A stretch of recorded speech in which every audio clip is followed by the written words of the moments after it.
Good evening friends. Tin സോണിൻ്റെ ഒരു പുതിയ എപ്പിസോഡിലേക്ക് എല്ലാവരെയും സ്വാഗതം ചെയ്യുന്നു. നവംബർ 1 ഓൾ സെയിൻസ് ഡേയിലെ പ്രോഗ്രാം നിങ്ങളെല്ലാവരും കണ്ടു എന്ന് വിശ്വസിക്കുന്നു. നമ്മളെല്ലാവരും വിശുദ്ധരാകാൻ വിളിക്കപ്പെട്ടവരാണ് കേട്ടോ. ഈ കാലഘട്ടത്തിൻ്റെ വിശുദ്ധർ ബൈബിളിൽ നമ്മൾ കാണുന്ന കഥാപാത്രങ്ങളിൽ മിക്കവരും എന്നെയും നിങ്ങളെയും പോലെ ചെറുപ്രായക്കാരാണ്. ദാവീദ്, ജോസഫ്, ജെറമിയ, ദാനിയൽ അങ്ങനെയൊക്കെ. അതുപോലെ തന്നെ കത്തോലിക്ക സഭയിലെ വിശുദ്ധരിൽ നല്ലൊരു പങ്കും ചെറുപ്രായക്കാരാണ്. കഴിഞ്ഞ ആഴ്ച നമ്മൾ കണ്ട ഫ്രാൻസിസ്കോയും ജെസിന്തയും 10 വയസ്സ് മാത്രം പ്രായമുണ്ടായിരുന്നുള്ളൂ. അവരുടെ പ്രാർത്ഥനയ്ക്കും പരിത്യാഗത്തിനും വലിയ വിലയുണ്ടെന്ന് വിശുദ്ധ ജോൺ പോൾ മാർപ്പാപ്പ നമ്മെ ഓർമ്മിപ്പിക്കുന്നു. ഇന്ന് നമ്മൾ ഓൾ സെയിൻസ് ഡേയുടെ 2ാമത്തെ ഭാഗം കാണാൻ പോവുകയാണ്. കഴിഞ്ഞ സൺഡേ കുറേ പേർ സെയിൻസിനെ പോലെ ഡ്രസ്സ് ചെയ്തു ഫോട്ടോസും വീഡിയോസും ഒക്കെ ഞങ്ങൾക്ക് അയച്ചു തന്നു. നിങ്ങൾക്കെല്ലാവർക്കും congratulations. So today we are going to meet a few more of them. We have the young Del Rio and Rolando, our own Mother Teresa, and we have Saint Faustina, a very dear saint, especially since our ministry is named Divine Mercy. Then we have the brave and bold Saint Joan of Arc and many more. So let's get started. വിശുദ്ധ mother Teresa 1910 August 26 ആൽബാനിയ എന്ന രാജ്യത്ത് Agnes എന്ന കുഞ്ഞു ജനിച്ചു. 1928 കന്യാസ്ത്രീ മഠത്തിൽ ചേർന്ന് തുടർന്ന് തെരേസ എന്ന പേര് സ്വീകരിച്ചു. 19 വയസ്സിൽ ഇന്ത്യൻ പൗരത്വം സ്വീകരിച്ച് കൽക്കത്തയിൽ മിഷണറീസ് ഓഫ് ചാരിറ്റി എന്ന സന്യാസ സമൂഹം രൂപീകരിച്ചു. ഇന്ന് 133 രാജ്യങ്ങളിലായി 5000-ലധികം സന്യാസിനിമാർ ഈ സമൂഹത്തിലുണ്ട്. മരണാസന്നരിലും തെരുവിൽ ഉപേക്ഷിക്കപ്പെട്ടവരിലും അനാഥ കുഞ്ഞുങ്ങളിലും യേശുവിൻ്റെ പ്രതിരൂപം ദർശിച്ച മദർ തെരേസ തൻ്റെ 45 വർഷത്തെ ജീവിതത്തിനിടയിൽ ലോകത്തിലെങ്ങും കരുണയുടെയും സ്നേഹത്തിൻ്റെയും ജീവിക്കുന്ന അടയാളമായി. 1979 സമാധാനത്തിനുള്ള നോബൽ സമ്മാനവും 1980 ഭാരത് രത്നവും മറ്റനേകം ബഹുമതികളും മദറിന് ലഭിച്ചു. സമകാലീന വിശുദ്ധരിൽ ലോകമെങ്ങും ഏറ്റവും ബഹുമാനത്തോടെ വണങ്ങുന്ന വിശുദ്ധയാണ് മദർ തെരേസ. സെയിന്റ് ഫൗസ്റ്റീന കൊവാൽസ്ക, ദൈവകരുണയുടെ അപ്പസ്തോല എന്നറിയപ്പെടുന്ന വിശുദ്ധ ഫൗസ്റ്റീന 1905 പോളണ്ടിൽ 10 അംഗങ്ങളുള്ള ഒരു ദരിദ്ര കുടുംബത്തിൽ 3ാമത്തെ കുട്ടിയായി ജനിച്ചു. ഒരു കന്യാസ്ത്രീ ആകണമെന്ന ആഗ്രഹത്താൽ അവൾ ഒറ്റയ്ക്ക് വാഴ്സോയിലേക്ക് യാത്രയായെങ്കിലും അവളെ സ്വീകരിക്കുവാൻ ആരും ആദ്യം തയ്യാറായില്ല. ഒടുവിൽ കരുണയുടെ മാതാവിൻ്റെ മഠത്തിൽ ഒരു ജോലിക്കാരിയായി അവളെ ചേർത്തു. അടുക്കളപ്പണിയും അലക്കുമായിരുന്നു അവളുടെ മുഖ്യമായ ജോലികൾ. 1931 ഫെബ്രുവരി 22 ലഭിച്ച ഒരു ദർശനത്തിൽ ഈശോ തന്നെ കരുണയുടെ രാജാവ് എന്ന നാമധേയത്തിൽ സ്വയം വെളിപ്പെടുത്തുകയും ഫൗസ്റ്റീനയ്ക്ക് സെക്രട്ടറി ഓഫ് ഗോഡ്സ് മേഴ്സി എന്ന പദവി നൽകുകയും ചെയ്തു. തന്നെ കുമ്പസാരിപ്പിക്കാൻ വന്ന വൈദികന്റെ അടുത്ത് തനിക്കുണ്ടായ ദർശനങ്ങളെപ്പറ്റി അവൾ പറഞ്ഞു. അദ്ദേഹം അതെല്ലാം ഒരു ഡയറിയിൽ എഴുതി സൂക്ഷിക്കുവാൻ പറഞ്ഞു. കരുണയുടെ പടവും വരയ്ക്കുവാൻ അവൾ ഏർപ്പാട് ചെയ്തു. ദൈവകരുണയുടെ വ്യാപ്തി ലോകം മുഴുവനും പ്രചരിപ്പിക്കുവാനും കരുണയുടെ സ്നേഹത്തിൻ്റെ വക്താവാകുവാനും അങ്ങനെ പോളണ്ടിൽ നിന്നുള്ള ഒരു പാവം കന്യാസ്ത്രീയെ ഈശോ തിരഞ്ഞെടുത്തു. ഈശോയുടെ തിരുഹൃദയത്തിൽ നിന്നും കാരുണ്യ സ്രോതസ്സായി കുതിച്ചൊഴുകിയ തിരുജലമേ തിരുരക്തമേ ഞാൻ അങ്ങിൽ ശരണപ്പെടുന്നു എന്ന പ്രാർത്ഥന ലോകമെങ്ങും പ്രചരിപ്പിക്കുകയും കാൽവരിയിൽ കുന്തത്താൽ പിളർക്കപ്പെട്ട യേശുവിൻ്റെ തിരുഹൃദയത്തിൽ നിന്നൊഴുകുന്ന ദൈവത്തിൻ്റെ കരുണ ലോകത്തിലെ എല്ലാ പാപങ്ങളെക്കാളും വലുതാണെന്നും ഏറ്റവും വലിയ പാപിക്കാണ് ദൈവകരുണ ഏറ്റവും വേഗം ലഭിക്കുകയെന്നും അങ്ങനെ നാം മനസ്സിലാക്കുന്നു. 1993 വാഴ്ത്തപ്പെട്ടവളായും 2000 ഏപ്രിൽ 30 ജോൺ പോൾ 2 മാർപ്പാപ്പ വിശുദ്ധയായും പ്രഖ്യാപിച്ചു. Her feast day is on October 5. Saint Joan of arc 1412 May 30 ഫ്രാൻസിൽ ജനിച്ച ജോവാൻ തൻ്റെ കാലഘട്ടത്തിലെ സാമൂഹിക പ്രതിബന്ധനങ്ങളെയെല്ലാം മറികടന്ന ഒരു ധീര യുവതിയായിരുന്നു. തൻ്റെ 13ാം വയസ്സിൽ ലഭിച്ച ഒരു വെളിപാടനുസരിച്ച് അവൾ ഫ്രഞ്ച് സൈന്യത്തിൽ ചേരുകയും അത്ഭുതകരമാം വിധം ശക്തരായ ബ്രിട്ടീഷ് സൈന്യത്തെ ഓർലിയൻസ് എന്ന പട്ടണത്തിൽ നിന്ന് തുരത്തുകയും ചെയ്തു. പിന്നീട് ഒരു യുദ്ധത്തിൽ അവളെ ബ്രിട്ടീഷ് സൈന്യം തടവുകാരിയാക്കുകയും തെറ്റായ വിചാരണത്തിലൂടെ അവളെ മരണശിക്ഷയ്ക്ക് വിധിക്കുകയും ചെയ്തു. ഈ ലോകത്ത് ജീവിച്ച തൻ്റെ 19 വയസ്സിനുള്ളിൽ വിശ്വാസത്തിൻ്റെയും ധീരതയുടെയും വിശുദ്ധിയുടെയും എടുത്തു പറയത്തക്ക ഉദാഹരണമായി അവൾ മാറി. 1920 മെയ് 16 അവളെ വിശുദ്ധയായി പ്രഖ്യാപിച്ചു. Her feast day is on May 30th. Blessed Rolando Rivi Born in San Valentino as the second of 3 children of Roberto and Albertina Rivi, he was a devout child from an early age. He came to be an intelligent and lively child. His granny once said about the young Rolando, either a bandit or a priest, because no middle way for the boy. After receiving his first Holy Communion at an early age, he served as an altar boy and attended Mass regularly. After his 8th grade, he entered the seminary where he was given the cassock, which he wore very proudly. In the year 1944, 2 years into his seminary life, World War II broke out and all the seminarians were asked to leave.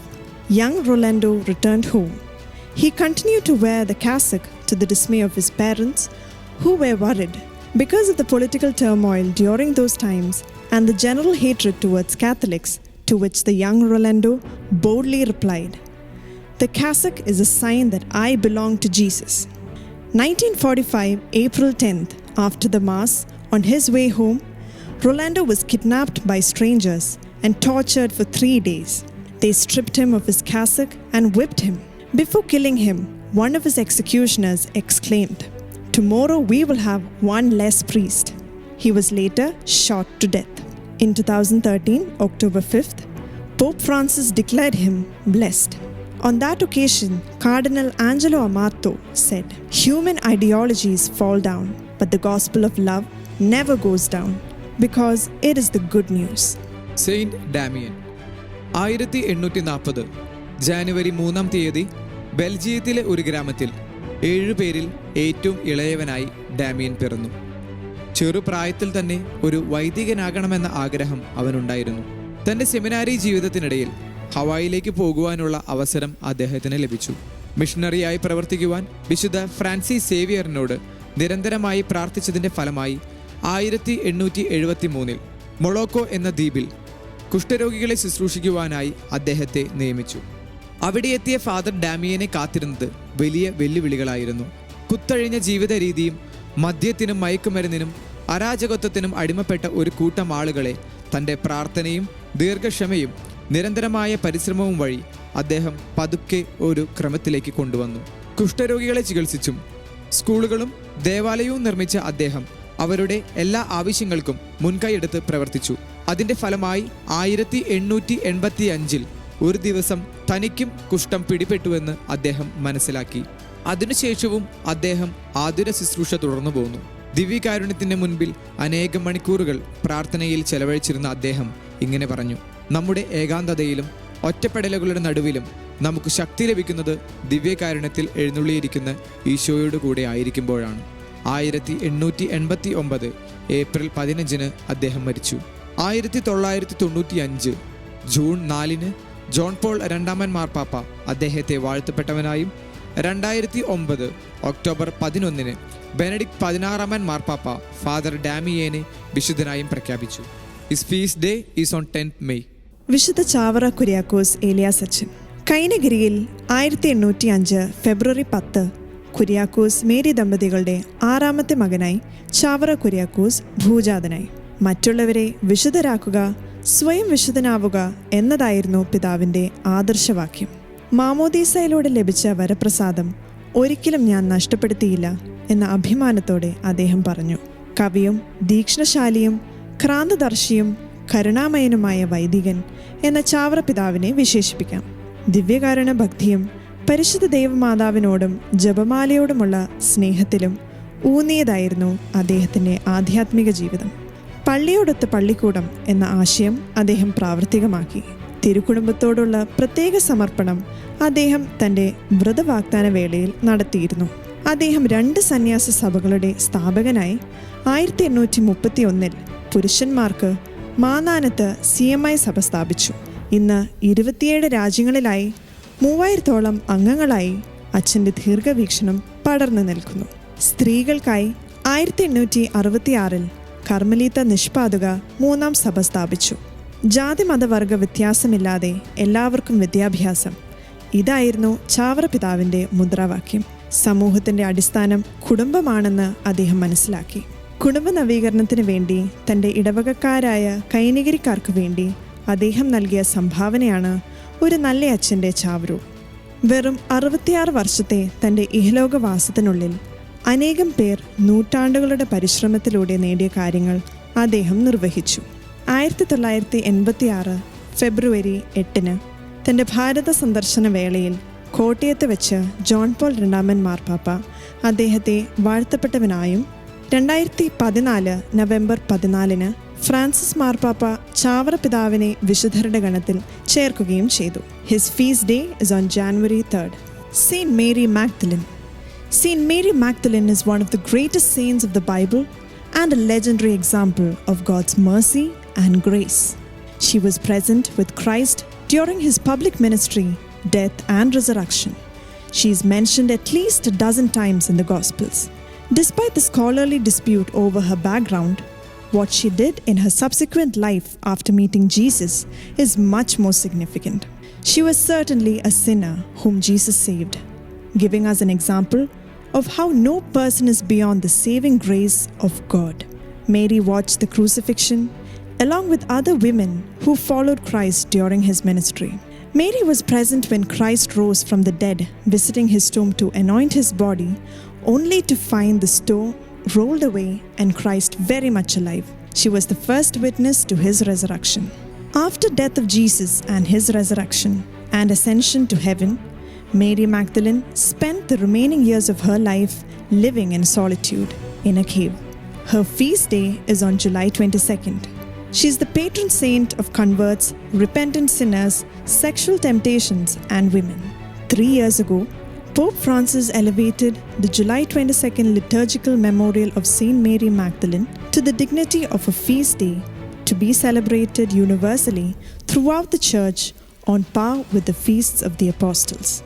He also gifted the great saint with the title of Apostle to the Apostles, an ancient designation first tokened in part by Saint Thomas Aquinas himself. Saint Dominic Savio. Dominic Savio was born on April 2nd, 1842 to a devout and pious family. Dominic attended church regularly. If the church was closed, he knelt and prayed even outside in snow and mud. In school, Dominic was recognized as an exceptional student. He studied hard and performed well. At the age of 7, he received his first Holy Communion. Dominic said that day was the happiest day of his life. On the day he received his first Holy Communion, Dominic wrote 4 promises in a little book. Those promises were: 1. I would go to confession often and receive Holy Communion as often as my confessor allows. 2. I wish to sanctify Sundays and festivals of church in a special manner. 3. My friends shall be Jesus and Mary. 4. Death rather than sin. In October 1854, Dominic was personally introduced to Father Don Bosco. Dominic told Father Bosco he wanted to become a priest. He studied diligently and always asked questions when he didn't understand something. Sadly, at this time, his health deteriorated.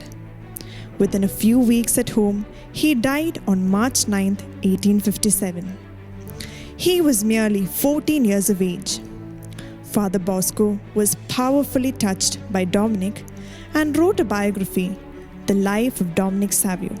Dominic Savio was beatified in 1950 and then canonized in 1954 by Pope Pius XII. He is the patron saint of choir boys and falsely accused. His feast day is on May 6th. Saint Jose Sanchez del Rio. രക്തസാക്ഷികളുടെ ഒരു വലിയ പട്ടിക തന്നെ കത്തോലിക്ക സഭയുടെ വിശുദ്ധരുടെ ഗണത്തിലുണ്ട്. എന്നാൽ 15 വയസ്സ് തികയാത്ത ഒരു കുട്ടി തന്റെ വിശ്വാസത്തെ പ്രതി കൊലക്കളത്തിലേക്ക് ധീരതയോടെ നടന്നു കയറുന്നത് നാം വിരളമായേ കാണൂ. മെക്സിക്കോയിൽ നിന്നുള്ള ജോസ് സാഞ്ചസ് ഡെൽ റിയോ എന്ന ചെറുപ്പക്കാരന്റെ ജീവിതം അത്തരത്തിലുള്ളതായിരുന്നു. മെക്സിക്കോയിൽ 1928 അന്നത്തെ ഭരണകൂടം കത്തോലിക്ക വിശ്വാസത്തിനും വിശ്വാസികൾക്കുമെതിരെ ക്രൂരമായ പീഡനം നടത്തിയപ്പോൾ തൻ്റെ വിശ്വാസത്തെ മുറുകെ പിടിച്ച് വീരമൃത്യു വരിച്ച ഒരു ധീരനായ ചെറുപ്പക്കാരനായിരുന്നു ഡെൽ റിയോ. 2016 ഒക്ടോബർ 16 ഫ്രാൻസിസ് മാർപ്പാപ്പ അദ്ദേഹത്തെ വിശുദ്ധനായി പ്രഖ്യാപിച്ചു. His feast day is on February 10th. He was a powerful example of youth bravery and faith. Saint Pedro Calungsod. The story of Pedro Calungsod shows us that young people can do great things. Born in Philippines, Pedro was only 13 when he joined a group of Spanish missionaries who were going to Marianas Island on a mission. One night, when Pedro and a priest arrived in a village to baptize the chief's daughter at the request of the chief's wife, they were killed by assassins led by the chief. Pedro died for his faith in 1672 when he was only 17. On the occasion of his beatification in 2000, Pope John Paul II said, "From his childhood, Pedro Calungsod deckined himself unwaveringly for Christ and responded generously to his call." Young people today can draw encouragement and strength from the example of Pedro, whose love for Jesus inspired to devote his teenage years to teaching the faith as a lay catechist. Pedro Calungsod was canonized on October 21, 2012 by Pope Benedict XVI. Blessed Chiara Lucy Badano. Chiara was born in 1971 to her parents after a long wait of 11 years. നമ്മെപ്പോലെ കളിച്ചും ചിരിച്ചും കൂട്ടുകാരുമായി സമയം ചെലവഴിക്കാൻ ചിയാരയ്ക്ക് വലിയ ഇഷ്ടമായിരുന്നു. തൻ്റെ 17-ാം വയസ്സിൽ bone cancer ബാധിച്ച് അവൾ രോഗശയ്യയിലായി. കഠിനമായ വേദനയിലൂടെ കടന്നു പോകുമ്പോഴും അവളുടെ മുഖത്തെ മായാത്ത പുഞ്ചിരി എല്ലാവരെയും അത്ഭുതപ്പെടുത്തി. She used to repeat very often, "If you wanted Jesus, so do I." ചെറിയ അസുഖങ്ങൾ വരുമ്പോൾ പോലും പരാതിയും പരിഭവവും പറയുന്ന നമുക്കെല്ലാവർക്കും ഈശോയോടുള്ള സ്നേഹത്തെ പ്രതി അതികഠിനമായ രോഗപീഠകൾ പോലും പുഞ്ചിരിയോടെ സഹിച്ച ലൂസി നമുക്കെല്ലാവർക്കും വലിയൊരു ഇൻസ്പിറേഷനും മാതൃകയുമാണ്. Saint Maximilian Kolbe. 1894 ജാനുവരി 8 പോളണ്ടിൽ മാക്സിമിലിയൻ കോൾബെ ജനിച്ചു.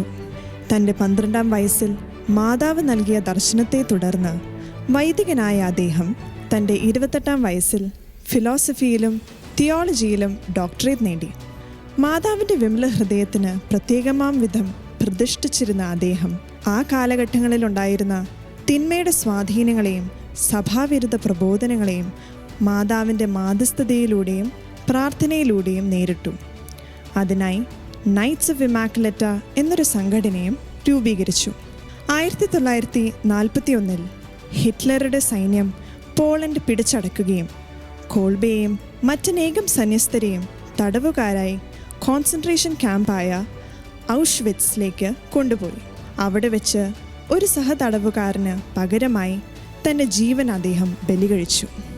1971 ഒക്ടോബർ 17 പോൾ 6-ാമൻ മാർപ്പാപ്പ അദ്ദേഹത്തെ വാഴ്ത്തപ്പെട്ടവനായി പ്രഖ്യാപിച്ചു.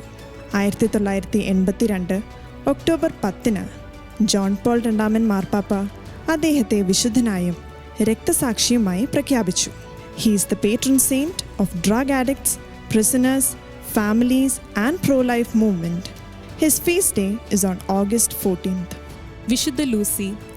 AD 283 സിസിലി എന്ന വലിയ പട്ടണത്തിൽ ലൂസി കുലീനരായ കുടുംബത്തിൽ ജനിച്ചു. അവൾക്ക് 5 വയസ്സുള്ളപ്പോൾ അവളുടെ അച്ഛൻ മരിച്ചു. ചെറുപ്രായത്തിൽ തന്നെ അവൾ പ്രാർത്ഥനയിലും ഭക്ത്യാഭ്യാസങ്ങളിലും താല്പര്യം കാണിച്ചു. അതിനിടെ അവളുടെ അമ്മ രോഗബാധിതയായി. തൻ്റെ മകളുടെ ഭാവി ഓർത്ത് ലൂസിയെ ഉടനെ വിവാഹം കഴിപ്പിക്കുവാൻ അവർ ആഗ്രഹിച്ചു. മനസ്സില്ല മനസ്സോടെ അമ്മയുടെ ഇഷ്ടത്തിന് അവൾ വഴങ്ങി. പിന്നീട് വിശുദ്ധ അഗതയുടെ കബറിടത്തിൽ പ്രാർത്ഥിക്കുവാൻ അവൾ അമ്മയോടൊത്ത് യാത്രയായി. അവിടെ വെച്ചൊരു ദർശനത്തിൽ വിശുദ്ധ അഗത അവളോട് പറഞ്ഞു, സിറാക്കൂസ് എന്ന ചെറിയ പട്ടണത്തിൽ നിന്ന് ലൂസി എന്ന വിശുദ്ധയുടെ നാമം ലോകമെങ്ങും അറിയുമെന്നും അതോടൊപ്പം അമ്മയുടെ അസുഖം മുഴുവനായി മാറുമെന്നും ഉറപ്പു നൽകി. തിരിച്ചു വന്ന ലൂസി തന്റെ സ്വത്തുക്കൾ മുഴുവനും ദരിദ്രർക്ക് നൽകുവാൻ അമ്മയെ നിർബന്ധിച്ചു. അങ്ങനെ അവരുടെ സമ്പത്തെല്ലാം ദരിദ്രർക്ക് നൽകി. ഇതറിഞ്ഞ ലൂസിയുടെ കാമുകൻ അന്നത്തെ ഗവർണറായിരുന്ന പസ്കാസ്യൂസിന്റെ അടുത്ത് ലൂസി ഒരു ക്രിസ്ത്യാനിയാണെന്ന് അറിയിച്ചു. ആ കാലഘട്ടങ്ങളിൽ ക്രിസ്ത്യാനികൾക്കെതിരെ കടുത്ത പീഡനങ്ങൾ റോമ സാമ്രാജ്യം നടത്തിയിരുന്നു. പസ്കാസ്യൂസിന്റെ മുൻപിൽ വെച്ച് ധീരതയോടെ തന്റെ വിശ്വാസം പ്രഖ്യാപിച്ച ലൂസിയെ വേശ്യാലയത്തിലെത്തിച്ച് പരസ്യമായി അവഹേളിക്കാൻ ഉത്തരവിറക്കി. എന്നാൽ അവളെ ബലമായി കൊണ്ടുപോകാൻ വന്ന പടയാളികൾക്ക് അതിന് സാധിച്ചില്ല. അനേകം പേർ പരിശ്രമിച്ചിട്ടും ലൂസിയെ അനക്കാൻ സാധിച്ചില്ല. ക്ഷുഭിതനായ പസ്കാസ്യൂസ് അവളെ തീയിട്ട് ദഹിപ്പിക്കാൻ ഉത്തരവിറക്കി. എന്നാൽ പടയാളികൾക്ക് അതും സാധിക്കാതെ വന്നപ്പോൾ ലൂസിയുടെ കണ്ണുകൾ ചൂഴ്ന്ന് അവളുടെ തല വെട്ടി കൊലപ്പെടുത്തുവാൻ പസ്കാസ്യൂസ് കൽപ്പിച്ചു. മരിക്കുന്നതിന് മുൻപ് ലൂസി ഇങ്ങനെ പ്രവചിച്ചു, താമസിയാതെ ക്രിസ്തീയ വിശ്വാസം റോമിൽ മുഴുവനും പ്രചരിക്കും. അവളുടെ സംസ്കാരവേളയിൽ അവളുടെ കണ്ണുകൾ വീണ്ടും യഥാസ്ഥാനത്ത് വന്നിരുന്നു. She is the patron saint of all the blind and eye diseases. Saint Padre Pio. സമകാലീന വിശുദ്ധരിൽ ഏറ്റവും ശ്രദ്ധേയനായ ഒരാളാണ് പെട്രിക്ലീന, ഇറ്റലിയിലെ വിശുദ്ധ പാദ്രി പിയോ. യേശുവിൻ്റെ തിരുമുറിവുകൾ തുടർച്ചയായി 50 വർഷം തൻ്റെ ശരീരത്തിൽ വഹിച്ച ആ കപ്പൂച്ചൻ വൈദികൻ യേശുവിൻ്റെ കുരിശുമരണത്തിനും പീഡാനുഭവത്തിനും ഈ കാലഘട്ടത്തിലെ ഏറ്റവും വലിയ അടയാളമായിരുന്നു. വലിയ വേദനകളുടെയും ഒറ്റപ്പെടുത്തലുകളുടെയും തെറ്റിദ്ധാരണകളുടെയും നടുവിലും അനേകം മണിക്കൂറുകൾ കുമ്പസാരക്കൂട്ടിൽ അദ്ദേഹം ചെലവഴിച്ചു. പ്രാർത്ഥിച്ച് പ്രാർത്ഥനയായി തീർന്നവൻ എന്നാണ് അദ്ദേഹത്തെ വിശേഷിപ്പിച്ചിരുന്നത്. അദ്ദേഹം അർപ്പിച്ചിരുന്ന വിശുദ്ധ ബലിയിൽ പങ്കെടുക്കുവാൻ അനേകായിരങ്ങൾ വന്നു ചേർന്നിരുന്നു. തിരുസഭയ്ക്ക് വേണ്ടിയും പാപികളുടെ മാനസാന്തരത്തിനു വേണ്ടിയും അദ്ദേഹം മണിക്കൂറുകളോളം ജപമാലകൾ ചൊല്ലി പ്രാർത്ഥിക്കുമായിരുന്നു. Rosary is the weapon against evil എന്ന് അദ്ദേഹം പറയുമായിരുന്നു. കുമ്പസാരിക്കുവാൻ വരുന്നവരുടെ മനസ്സ് വായിച്ചറിയുവാനും അവരെ മാനസാന്തരത്തിലേക്ക് നയിക്കുവാനും അദ്ദേഹത്തിന് സാധിച്ചിരുന്നു. ബൈലൊക്കേഷൻ എന്ന അത്ഭുത പ്രതിഭാസവും അദ്ദേഹത്തിനുണ്ടായിരുന്നു. ഒടുവിൽ 1968 സെപ്റ്റംബർ 23 81 വയസ്സിൽ പാദ്രി പിയോ മരിച്ചു. 2002 ജൂൺ 16 ജോൺ പോൾ II മാർപ്പാപ്പ പാദ്രി പിയോയെ വിശുദ്ധനായി പ്രഖ്യാപിച്ചു. ഞാൻ നിന്നെ ഇസ്രായേൽ ജനത്തിന് ഒരു അടയാളമാക്കും എന്ന എസേക്കിയേൽ 12:6 വചനം അക്ഷരാർത്ഥത്തിൽ പാദ്രി പിയോയിൽ നിവർത്തിയായി. His feast day is on September 23. ഇന്നത്തെ ടീൻ സോൺ നിങ്ങൾക്കെല്ലാവർക്കും ഇഷ്ടപ്പെട്ടു എന്ന് വിചാരിക്കുന്നു. നമ്മളിന്ന് കുറേ സെയിൻസിനെ കണ്ടു അല്ലേ? So until we meet next time, God bless and good by.